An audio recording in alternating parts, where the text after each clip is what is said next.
Αν σήμερα έπρεπε να δείξεις ποιος ή τι σε φοβίζει περισσότερο, ίσως να κοίταγες προς τα έξω. Κρίση, πόλεμος, κλιματική αλλαγή. Επιστήμονες που κρούουν τον κόδωνα του κινδύνου, πολιτικοί που τη διαχειρίζονται και δελτία ειδήσεων που σε ενημερώνουν. Αλλά ας κάνουμε μια ειλικρινή ερώτηση. Ποιος σε φοβίζει πραγματικά? Αυτός που σου λέει την είδηση πρόβλεψη ή εσύ που τη δέχεσαι σαν θέσφατο πριν καν τη σκεφτείς? Μείνε μαζί μου, γιατί σε αυτό το βίντεο πραγματικά θα καταλάβεις την παγίδα στην οποία έχεις πέσει, αλλά και θα σου εξηγήσω πολύ απλά πώς μπορείς να βγεις από εκεί και να ξανακολυμπήσεις στον ωκεανό χαράς που έπαιζες όταν ήσουν παιδάκι.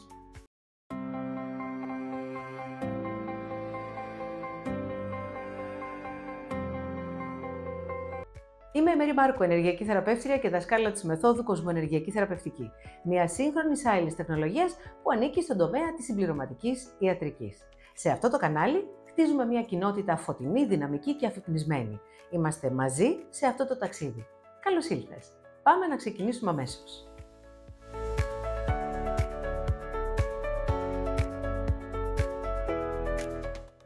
Το μυαλό μας, αυτό το τόσο ικανό εργαλείο, έχει μια αδυναμία. Δεν ξεχωρίζει την πραγματικότητα από την πληροφορία. Αν δει μια είδηση που λέει «Έρχεται παγκόσμια κατάρρευση», δεν κάθεται να αναρωτηθεί. Μήπως αυτό είναι υπερβολή? Μήπως αυτή η εκπομπή που χρηματοδοτείται από χορηγούς έχει λόγο να με φοβήσει? Όχι.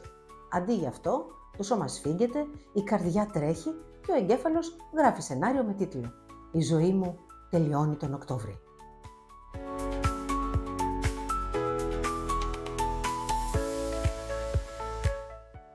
Η επανάληψη δημιουργεί κανονικότητα.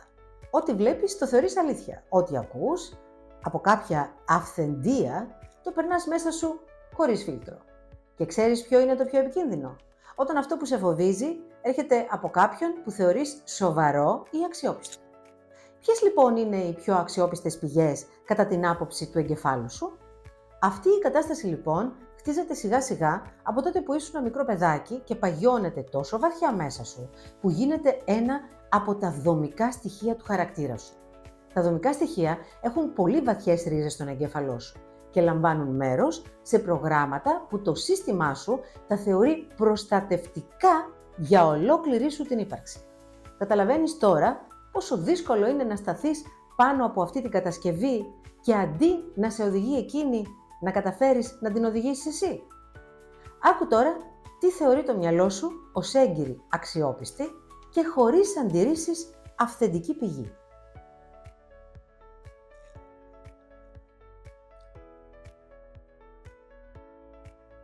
Η επιστήμη συνεχώς μεταβάλλεται μέσα από τα συνεχόμενα λάθη της.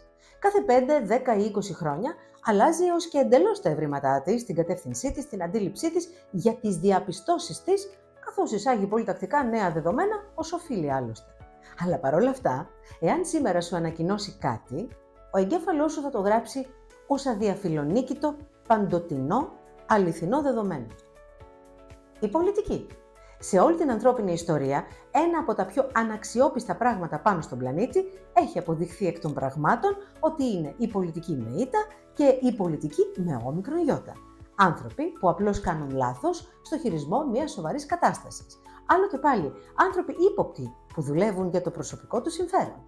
Και στο τέλος της ημέρας, στο σύνολό τους πάντως, καταφέρνουν συνεχώς να αφήνουν τους πολίτες δυσαρεστημένους, στην καλύτερη περίπτωση, και ταλαιπωρημένους και χαμένους στη χειρότερη. Το σχολείο. Ανάλογα σε ποιο μέρος του πλανήτη είσαι, το σχολείο έχει για σένα διαφορετική άποψη για την ιστορία, διαφορετική άποψη για την επιστήμη, διαφορετική άποψη για τη συμπεριφορά, διαφορετική άποψη για τη θρησκεία. Κι όμως, εσύ συμπεριφέρεσαι στο σχολείο, λες και είναι το απόλυτο μέρος πρόσληψης της παγκόσμιας γνώσης. Οι γονείς. Άνθρωποι καθώς είναι και εκείνοι με τα προβλήματά τους, τους φόβους τους, τα τραύματά τους, τις ανεπάρκειές τους, επιμένεις να τους βλέπεις σαν μικρούς θεούς επί της γης και δεν αμφισβητείς την άποψή τους παρά μόνο στην εφηβεία. Αργότερα πάλι μεγαλώνοντας, έρχεσαι ξανά στα λόγια τους και σκέφτεσαι πόσο δίκιο είχαν. Μήπως αυτό συμβαίνει γιατί ποτέ δεν ανάπτυξες τον εαυτό σου και δεν ανάπτυξες τις δικές σου ιδέες παρά αναπαρήγαγες τις ιδέες των άλλων? Η λογική σου λέει πως το λογικότερο είναι η επιστήμη να έχει δίκιο. Οι πολιτικοί με όμικρον γιώτα προσπαθούν μέσα από πολύ αντίξωες συνθήκες να λειτουργήσουν για το όφελος εκατομμυρίων ανθρώπων. Το σχολείο κάνει τις καλύτερες προσπάθειες, αλλά οι δάσκαλοι είναι πάντα κακοπληρωμένοι και τα μέσα που διαθέτει είναι λίγα. Ενώ οι γονείς σου τελικώς είναι άνθρωποι σοφοί, αλλά οι δυσκολίες δεν τους άφησαν να σου προσφέρουν κάτι παραπάνω. Λοιπόν, κανείς τους δεν είναι κακόβουλος απαραίτητα. Αλλά όλοι τους κάνουν λάθη. Και το μεγαλύτερο λάθος, σιγά αλλά σταθερά, για τον εαυτό σου, το έχεις αναπτύξει εσύ. Και κανείς από αυτούς δεν θα ζήσει τη ζωή σου. Εσύ θα τη ζήσεις με το κόστος των επιλογών που έκανες, επειδή τους πίστεψες χωρίς να τους ελέγξεις.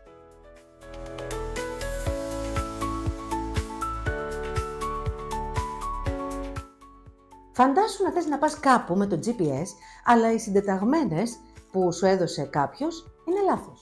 Και εσύ να μην κοιτάς καν αν βγάζουν νόημα. Απλώς πατάς, ξεκίνα και ξεκινάς. Και μετά από χρόνια αναρωτιέσαι, μα γιατί νιώθω έτσι, γιατί δεν είμαι καλά, γιατί δεν είμαι στο σωστό μέρος. Γιατί απλώς πήρες τη διαδρομή που σου είπαν, όχι εκείνη που σου τέριαζε. Τα περισσότερα που σου είπαν όλες αυτές οι έγκυρες πηγές ήταν λάθος, μπερδεμένα, υποθέσεις και μελλοντολογίες. Και απλώς το μόνο που σου δημιούργησαν ήταν την αίσθηση ότι η γη χάνεται συνεχώς κάτω από τα πόδια σου. Έτσι δημιουργείται ο προσωπικός εκφοβισμός, πιστεύοντας κάθε τι που βλέπεις ή ακούς γύρω σου, γιατί δεν διαθέτεις ούτε την απαραίτητη γνώση, αλλά κυρίως την απαραίτητη κρίση, για να μπορέσεις να κάνεις διαλογή και να ξεχωρίσεις την πληροφορία από τη γνώση και την αλήθεια. Γιατί νομίζεις ότι ο Σωκράτης ανακάλυψε τη διαλεκτική? Για αυτό το σκοπό. Για να βοηθήσει τους ανθρώπους να πετάξουν από το κεφάλι τους το σκουπίδι που έχουν μαζέψει όλα αυτά τα χρόνια. Και όπως βλέπεις, αυτή η δουλειά απαιτεί μεγάλη αφοσίωση και θα μπορούσε να είναι κυριολεκτικά η 8η τέχνη.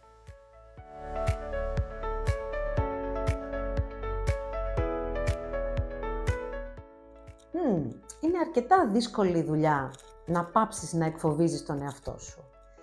Αυτό δεν μπορεί να γίνει λέγοντας στον εαυτό σου σκέψου θετικά. Δεν είναι τόσο απλό.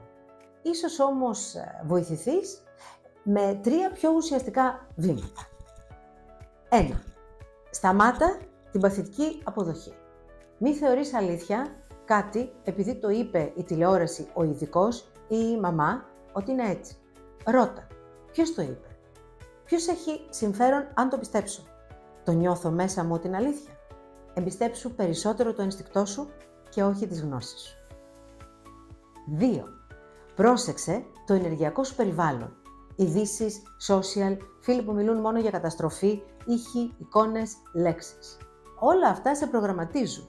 Δεν είναι απλώς μια περαστική πληροφορία. Είναι ενέργεια που απορροφάς. Χρειάζεται να επιβραδύνεις λίγο στην καθημερινότητά σου, ώστε να προλαβαίνεις να είσαι πιο συνειδητός. Διαφορετικά, θα είσαι σαν το κλαδάκι που το φυσάει ο άνεμος προς όλες τις κατευθύνσεις. Και 3. Ξαναμάθε να ακούς την εσωτερική σου φωνή. Όχι την αγχωμένη, όχι τη λογική, την άλλη, την ήσυχη. Εκείνη που δεν φωνάζει, που δεν φοβάται, που σε ξέρει. Εκείνη που άκουγες στο μυαλό σου όταν ήσουν παιδάκι μέχρι τα πρώτα χρόνια της εφηβείας και στην πραγματικότητα σε προστάτευε και σε καθοδηγούσε.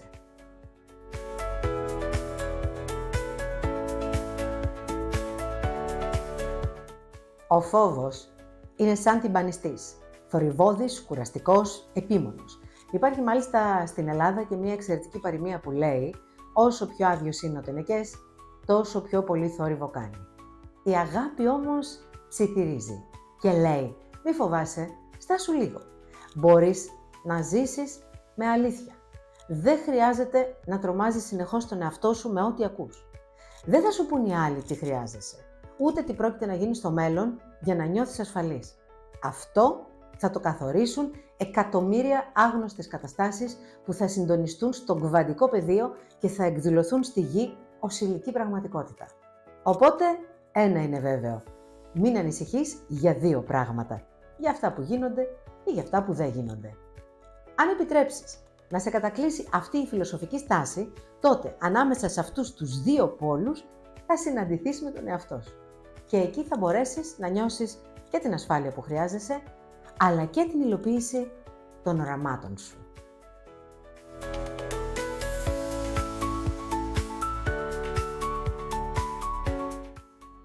Δεν θα σου υποσχεθώ ότι ο κόσμος είναι τέλειος, αλλά μπορώ να σου πω κάτι σίγουρο. Δεν θα γίνεις πιο ασφαλής αν κάνεις τον εαυτό σου να ζει σε πανικό. Και η ζωή δεν είναι για να τη φοβάσαι, είναι για να τη ζεις. Αν αυτό το βίντεο σου έδωσε έστω και μία μικρή ανακούφιση, κάνε εγγραφή στο κανάλι, χτύπα το καμπανάκι, μείνε στην κοινότητά μας, γιατί εδώ είμαστε άνθρωποι που ψάχνουμε τη ζεστή, γεμάτη αλήθεια ζωή. Αναλύουμε θέματα για την ψυχική δύναμη, την προσωπική ανάπτυξη, για τα ενεργειακά μυστικά της ανθρώπινης ζωής, για τα βότανα και το ευζήν. Όλα αυτά θα τα βρεις εδώ. Αν θέλεις να μου μιλήσεις για οποιοδήποτε προσωπικό σου λόγο, μπορείς να μου στείλεις μήνυμα με τα στοιχεία σου σε αυτό το mail που βλέπεις στην οθόνη σου και εγώ θα επικοινωνήσω μαζί σου το συντομότερο δυνατό. Μοιράσου το βίντεο με κάποιον που το χρειάζεται και με όλους, γιατί ποτέ δεν ξέρεις ποιος περιμένει να ακούσει ακριβώς αυτά τα λόγια. Άφησε τη γνώμη σου στα σχόλια και πες μου με ποιο τρόπο εκφοβίζεις εσύ τον εαυτό σου. Να έχεις μια υπέροχη μέρα, γεμάτη διάβγεια, αγάπη και πολύ λιγότερο φόβο. Και θυμήσου, ο κόσμος μοιάζει πιο ασφαλής όταν εσύ σταματήσεις να τρομάζεις τον εαυτό σου.